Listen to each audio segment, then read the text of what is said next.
Dear students, today's topic is about Dust of Snow. It's a poem written by Robert Frost related to the 10th class. Let's read the poem. First stanza.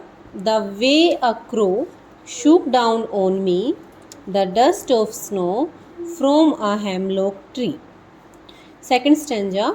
Has given my heart a change of mood and saved some part of a day I had rued. Explanation of stanza first. The way a crow shook down on me the dust of snow from a hemlock tree.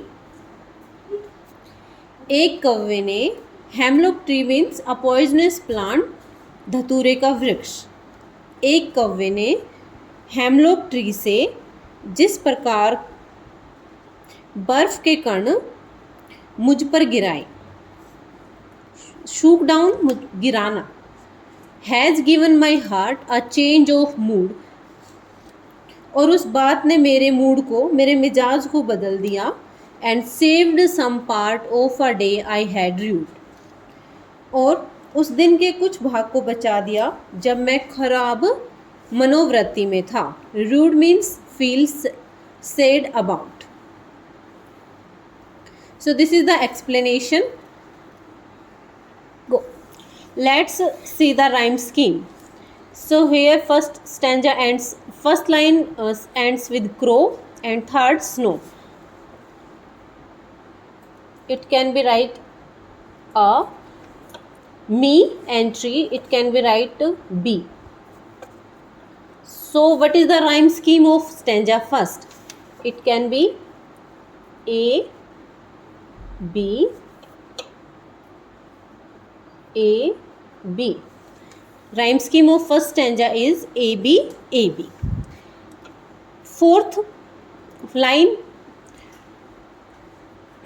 Fifth line of this poem, hard part. It can also be write A, A, and mood and rude.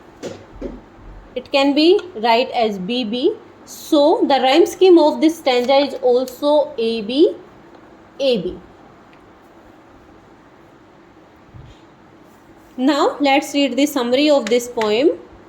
So Dust of Snow is a beautiful poem of nature by Robert Frost. Robert frost के द्वारा लिखी गई यह बहुत ही सुंदर कविता है nature पर. सो Robert frost is a famous American poet and he mainly writes about the nature.